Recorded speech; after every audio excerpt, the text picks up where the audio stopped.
Hello दोस्तों, स्वागत है आपका हमारी एक और नई कहानी में। अगर आपको मेरी वीडियो अच्छी लगे, वीडियो को लाइक, चैनल को सब्सक्राइब ज़रूर करें ताकि हमारे आने वाली वीडियो की नोटिफिकेशन आप तक पहुंच सके। तो चलिए शुरू करते हैं। आज की हमारी कहानी है शिव और सती का विवाह। दक्ष प्रजापति की कई पुत्रियां थीं। सभी पुत्रियां गुणवती थीं, फिर भी दक्ष के मन में संतोष नहीं था।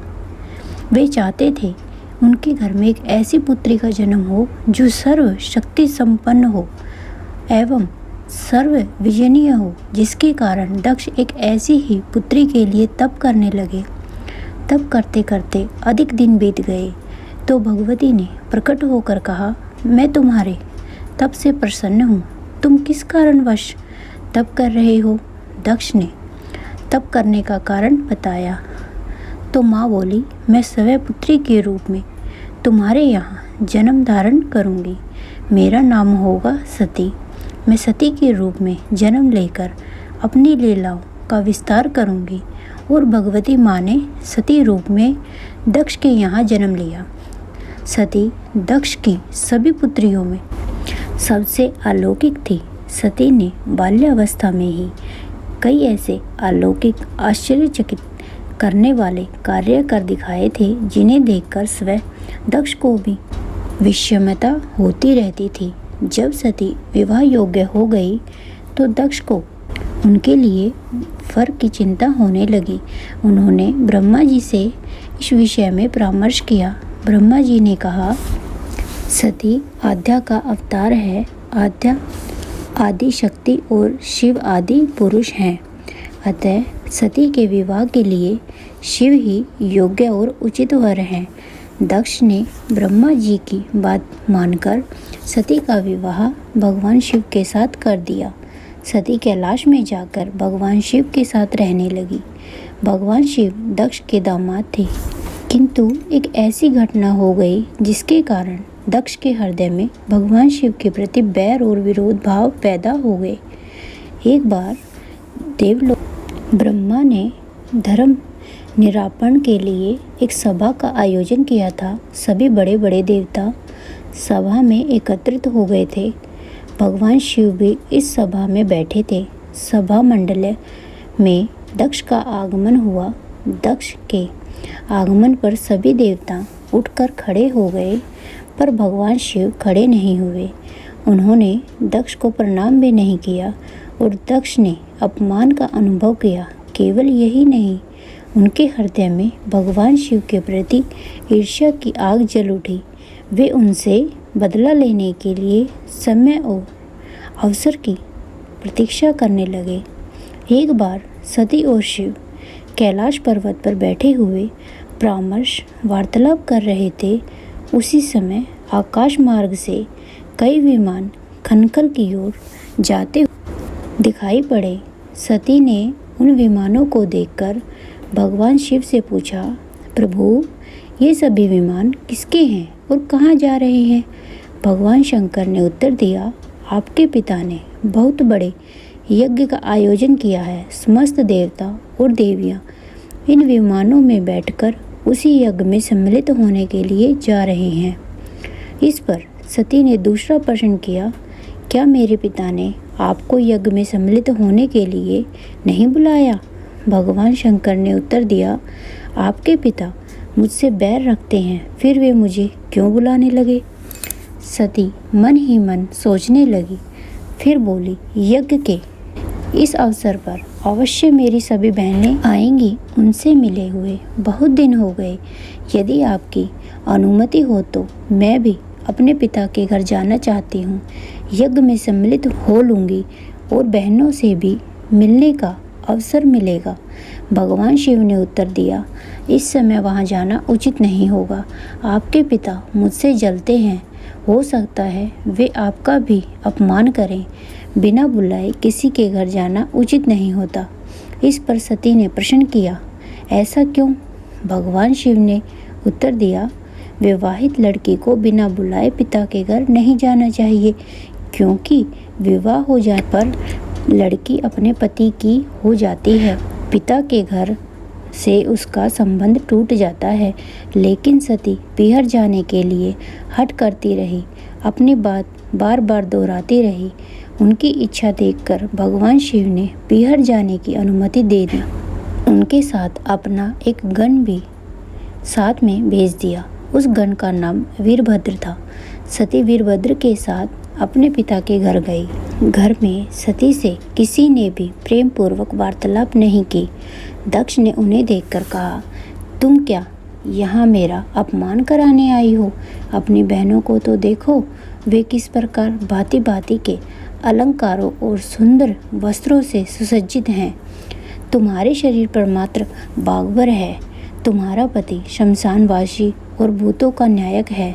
वह तुम्हें बागवर छोड़कर और पहना भी क्या सकता है? दक्ष ने कथन से सती के हृदय में पश्चाताप का सागर उमड़ पड़ा। वे सोचने लगी, उन्होंने यहाँ आकर अच्छा नहीं किया।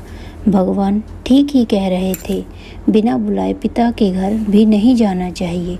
अब वह क्या करे? अब तो आ ही गई हूँ। पिता के कुट और अपमानजनक शब्द सुनकर भी सती मौन रही। वे उस यज्ञ मंडल में गई जहाँ सभी देवता और ऋषि मुनि बैठे थे तथा यज्ञ मंडल में जलती हुई अग्नि में आहुतियाँ डाली जा रही थी।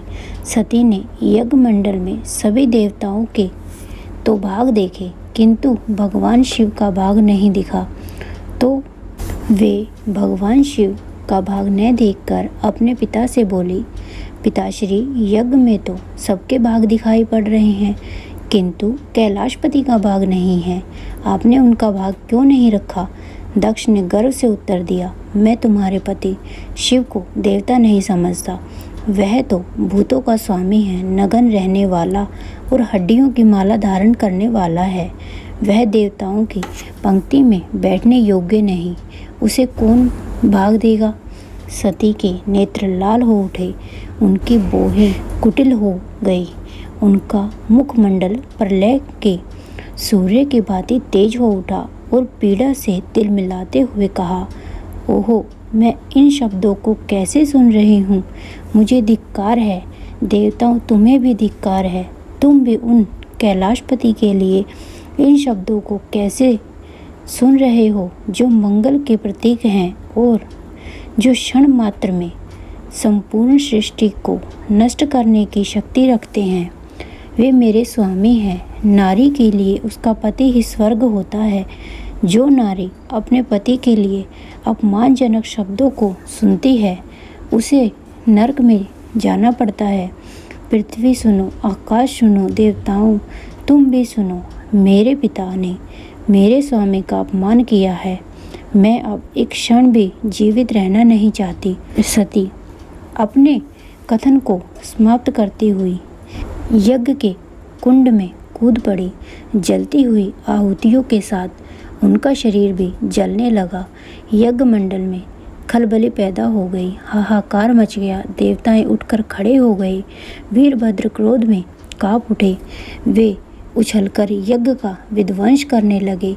यज्ञ मंडप में भड़दंग मच गई। देवताओं और ऋषि मुनि भाग खड़े हुए। वीरभद्र ने देखते ही देखते दक्ष का मस्तक काट फेंक दिया। समाचार भगवान शिव के कानों में भी पड़ गया। वे प्रचंड आंधी की भांति खनकल जा पहुँचे। सती के जले हुए शरीर को देखकर भगवान शिव ने अपने आप को भूल गए। सती के प्रेम और उनकी भक्ति शंकर के मन को व्याकुल कर दिया। उन्होंने काम पर भी विजय प्राप्त की थी और जो सारी सृष्टि को नष्ट करने की क्षमता रखते थे, वे सती के प्रेम में खो गए, बेसुध हो गए। भगवान शिव ने उन्मत्त की भांति सती के जले हुए शरीर को कंधे पर रख लिया। वे सभी दिशाओं में भ्रमण करने लगे। शिव और सती के इस अलौकिक प्रेम को देखकर पृथ्वी रुक गई, हवा रुक गई, जल का प्रभाव ठहर गया और रुक गई देवताओं की सांसें। सृष्टि व्याकुल हो उठी। सृष्टि के प्राणी पुकारने लगे, पाहि माम। भयानक संकट उपस्थिति देखकर सृष्टि के पालक भगवान विष्णु आगे बढ़े। वे भगवान शिव को बेसुध हो अपने चक्र से सती के एक एक अंग को काट काट कर गिराने लगे। धरती पर 51 स्थानों में सती के अंग कट कट कर गिरे। जब सती के सारे अंग कट कट कर गिरे तो भगवान शिव पूर्ण अपने आप में आए। जब वे अपने आप में आए तो पूर्ण सृष्टि के सारे कार्य चलने लगे। धरती पर जिन 51 स्थानों में सती के अंग कटकर गिरे थे वे ही स्थान आज शक्ति की पीठ स्थानों माने जाते हैं। आज भी उन स्थानों में सती का पूजन होता है, उपासना होती है। आपको मेरी वीडियो अच्छी लगी हो तो चैनल को सब्सक्राइब और वीडियो को लाइक ज़रूर करें।